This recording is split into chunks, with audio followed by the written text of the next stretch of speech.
Урматтуу Москва шаарындагы мекендештер, эгерде сиз жакын арада Казакстанга чыгып келүүнү ниет кылсаңыз, сизге тажрыйбалуу айдоочу Асылбек мырзаны сунуштайбыз.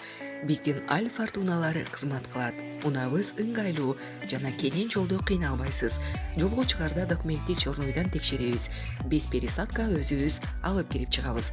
Биздин дарек метро проспект Мира 39А. Биздин байланыш номер +7926 929 1820. Адам укугу боюнча кеңеш. РФтеги мигранттардын баарынын балдары мектепте окушу шарт. Россиядагы мигранттардын балдарынын жарымынан тарта 4-3 бөлүгүнө чейин орус тилин начар билет же такыр эле түшүнбөйт.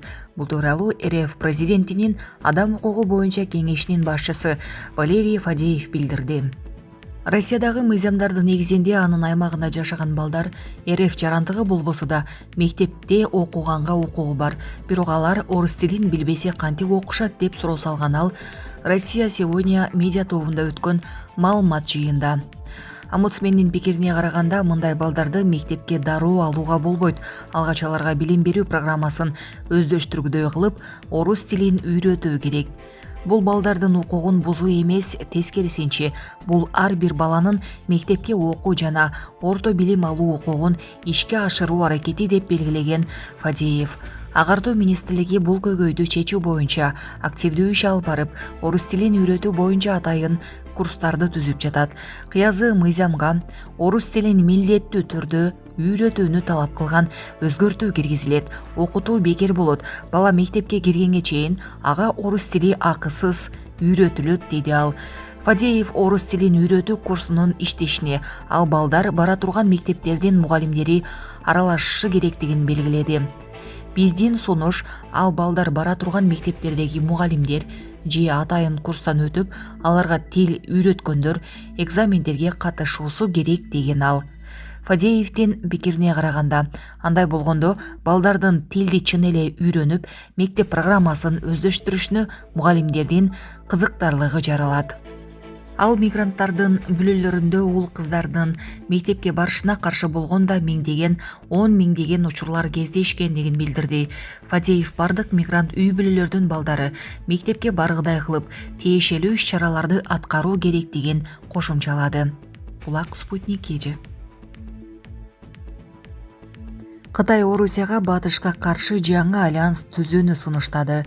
Кытай Эл Республикасынын Владивостоктогу башкы консулу Пяо Янфан Россия менен Кытайдын маалымат каражаттары биригип, батыш басма сөз дүйнөсүндөгү үстөмдүк кылуучу таасирдин тенденциялары акыры жокко чыгышы керектигин билдирди. Анын айтымында батыштын маалымат каражаттары эки өлкөнүн туура эмес образын жаратуу менен алек. Дипломат ошондой эле орусиялык журналисттерди эл аралык маселелер боюнча Пекиндин позициясын дайым так чагылдырып бербеген үчүн жемеледи. Азыр дүйнөдө айрыкча басма сөз тармагында батыштын басма сөзү үстөмдүк кылууда. Кытай менен Россиянын туура эмес образдары түзүлүүдө.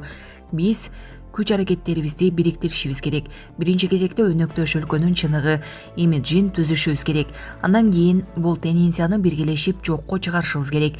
Бул жерде батыштын басма сөзү үстөмдүк кылуучу ролду ойнойт, деди Пяо Янфан.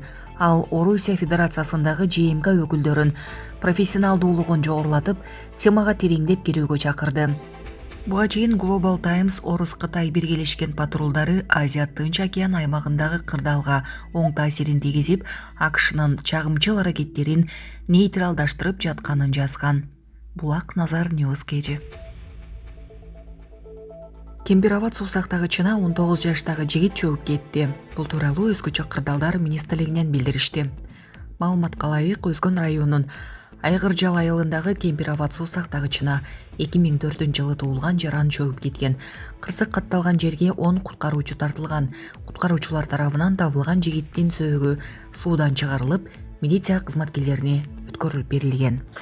Булак Супер Кежи.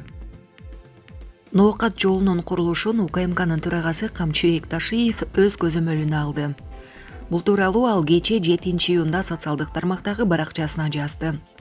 Садыр Нуркожоевичтин тапшырмасына ылайык ноокаттагы жолдун курулушун жеке көзөмөлүм алды.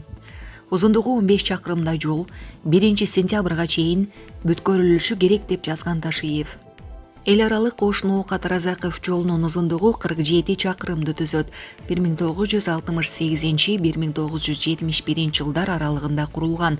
Ушул жылдын 1-мартында Ош, Баткен, Разаков унаа жолунун участоктарын капиталдык оңдоодон өткөрүү иштери башталган. Ал эми башкы прокуратура буга чейин аталган жолду курууда 189 миллион 200 миң 223 сом зыян келтирилгенин билдирген болчу.